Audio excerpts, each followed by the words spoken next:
This is from the Cleveland Clinic doctor who said there are other ways, though, to get relief. Things like saline rinses can be very helpful. You may have heard of neti pots, and that's where you actually use either boiled water that's been cooled or distilled water, and it typically has salt and baking soda in it to flush out the sinuses and the nasal passages. She also said people should not use topical decongestants for more than 5 days, and nasal steroid and antihistamine sprays can also help. We're about 220 days from the 50th annual Dayton Air Show, and today people could start buying discounted tickets. Organizers have a tiered program this year. There are 500 tickets for sale at $20 a piece. After those sell, the next 500 will be $25. Once those are gone, there will be 2,500 tickets available for Saturday and another 2,500 for Sunday. Those tickets are $30 a piece. U.S. Navy Blue Angels will headline the show.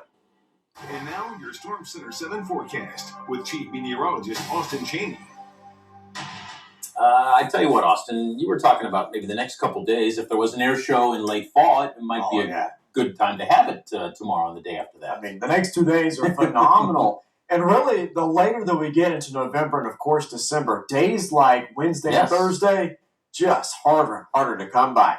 All right, so here's what we're looking at. The next 2 days, mostly sunny, mid-60s. The typical high temperature this time of year in Dayton is only 53 degrees. So tomorrow, it's going to feel not really summer-like, but either spring-like or early fall. Enjoy it.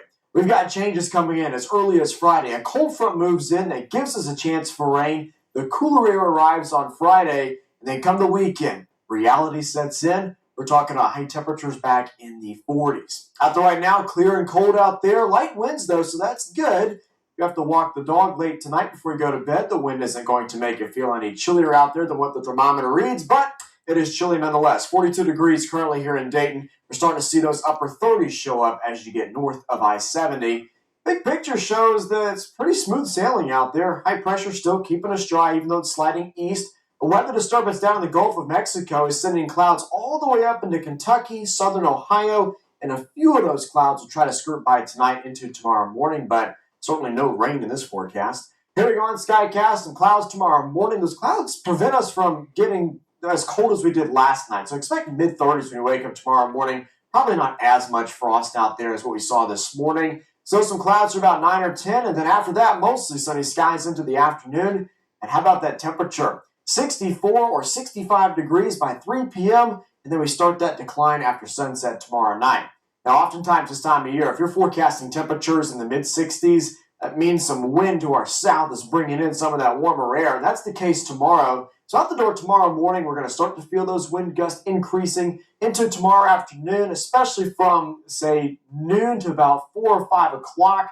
That's when we could see some gusts 15 miles an hour, maybe as high as 20 in a few spots. But again, temperatures mid-60s, that wind won't be that big of a deal for us. It'll be a great day tomorrow to spend some time out at the park, and same story on Thursday. Lots of sunshine, mild air around on Thursday. Friday, that's when the weather starts to go downhill with those rain chances coming back.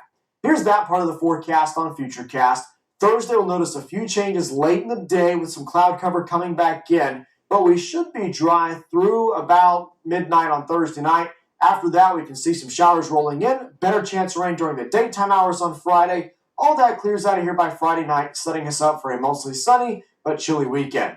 Here's that 7-day forecast. Tomorrow, great day, turning mostly sunny with that high of 64, 65 with increasing clouds on Thursday. We're tracking showers Friday, a nice but chilly weekend, and then another rain chance come next Tuesday. And James, if the rundown stays the same, I hear you have a little update on those rankings. Yeah, Austin. Okay, listen, it's not how you start, it's how you finish, my friend. This is not what Ohio State football fans want to see, but a Georgia Bulldog right there, you just heard from. He loves it. Tonight's new college football playoff rankings saw the Buckeyes flip-flop with Georgia for the number 1 and number 2 spots. Michigan held steady at number 3, Florida State at number 4. And Austin, a lot could change here over the next few weeks. Football left to play, I know. Because Ohio State heads to Ann Arbor a couple days after Thanksgiving, and Georgia plays Alabama in the SEC Championship in early December. So just slow your roll, okay? Tough test ahead. Slow your roll. Mm-hmm. Literally devastated my